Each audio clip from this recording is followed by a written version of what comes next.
Hai, selamat malam sister, gimana kabarnya? Sehat selalu kan? Kita semua berharap agar tetap sehat, agar tetap bisa menjalani hari-hari walaupun kita semua wajib untuk ikut ya dalam imbauan pemerintah di mana kita tetap selalu untuk stay di rumah. Walaupun kalian semua di rumah, jangan sampai meninggalkan kebiasaan-kebiasaan baik nih. Contohnya tetap berolahraga, kemudian tetap makan makanan yang sehat, kemudian selalu rajin cuci tangan ya. Nah, karena apa hal-hal itu semuanya bisa juga untuk mencegah penyebaran virus corona yang saat ini memang sedang mewabah, tidak hanya di Indonesia aja, tapi di seluruh dunia loh. Jadi please kalian semua wajib untuk menjalankan himbauan dari pemerintah untuk tetap stay di rumah.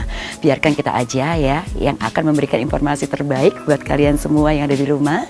Tentunya masih dalam isu reality, karena selama 30 menit ke depan kita akan mengupas terkait tentang AlphaGirl. Nah, mungkin buat sister banyak yang udah tahu ya apa itu AlphaGirl, tapi juga mungkin sister yang ada di rumah masih penasaran apa sih itu AlphaGirl. Nah, sedikit aja, AlphaGirl ini merupakan definisi dari para perempuan yang mempunyai kemauan yang kuat, kemudian percaya diri yang tinggi juga, kemudian tingkat kemandirian yang mungkin di atas rata-rata dari perempuan yang lain.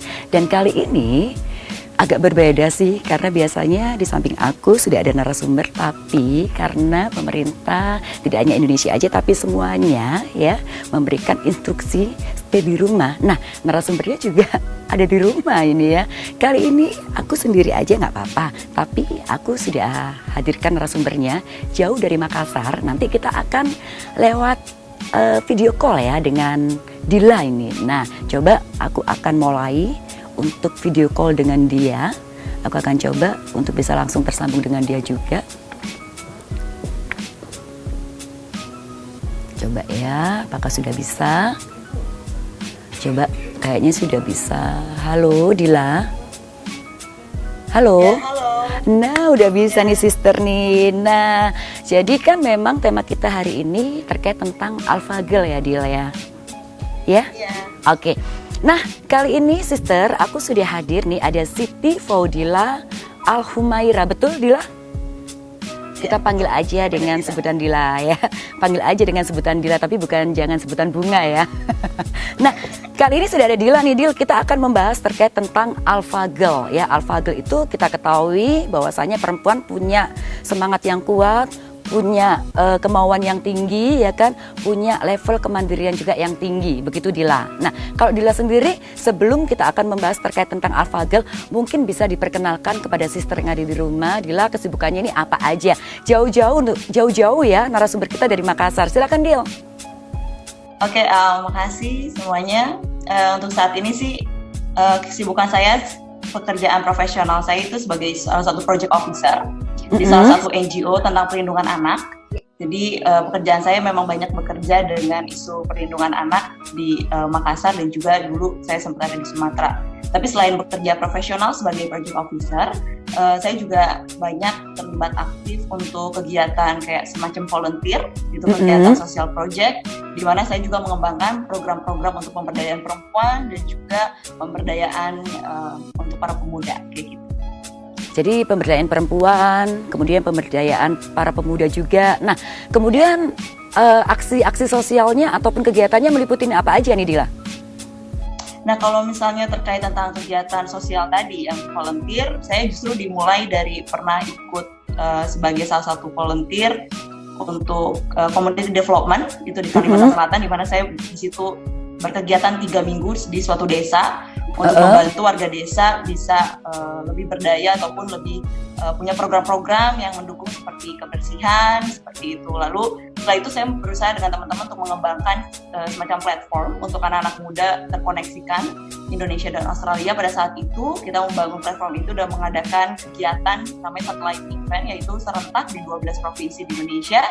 Setelah itu baru saya ketika di Sumatera, saya mulai mengembangkan satu program pemberdayaan perempuan, yaitu bernama Empowerment. Di situ salah satu program capacity building untuk para perempuan muda, di mana dia untuk kita meningkatkan kualitas dan kuantitas perempuan untuk ada di leadership maupun di kontribusi di sosial, seperti itu. Jadi memang banyak banget nih ya para perempuan-perempuan mungkin harusnya dia punya bakat, harusnya dia punya kemampuan ataupun juga kelebihan, tapi karena mungkin dia agak-agak minder ya, kita bagaimana tugas Dila itu nanti untuk bisa mengembangkan kreasinya mungkin ya, ataupun juga kreativitas yang ada dalam diri perempuan itu sendiri ya Dila ya. Oke, Dil, kemudian kalau ya kenapa Dil? Ya. Oke, kemudian sejak kapan nih kamu menggeluti profesi kamu seperti itu tadi? Kalau misalnya untuk di pemberdayaan pemuda dulu ya sebelumnya gitu, sebelum fokus ke perempuan itu dari tahun 2014. Oke. Gitu. Lalu kalau untuk spesifik untuk tentang isu perempuan, saya baru ibaratnya kayak baru menemukan jalan untuk bisa akhirnya menginisiasi program pemberdayaan perempuan itu di tahun 2017 waktu itu. Baik ya. Jadi lama banget ya 2014 sampai sekarang ya masih aktif ya sampai sekarang 2020. Berarti udah 6 tahun. Wow. Dan kemudian nih satu lagi nih ya. Otomatis kan banyak nih sebetulnya dunia perempuan itu sendiri, mungkin ada juga di bidang fashion ya kan, mungkin ada juga di bidang kuliner. Nah, kenapa sih kamu itu menggeluti khususnya untuk pemberdayaan manusia sendiri ini?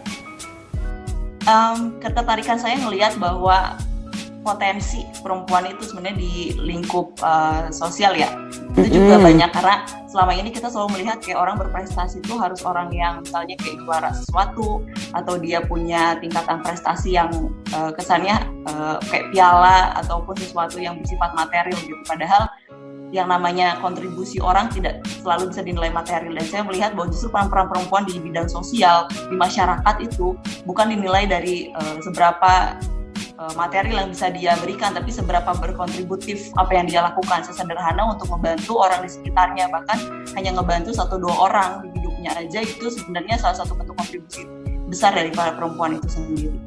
Oke, baik Dila, nanti kita akan kulik lagi ya terkait tentang pemberdayaan manusia yang saat ini memang sudah kamu geluti mulai dari 2014. Tapi sesaat lagi ya Dil ya, karena kayaknya akan ada sesuatu yang mau lewat dulu nih.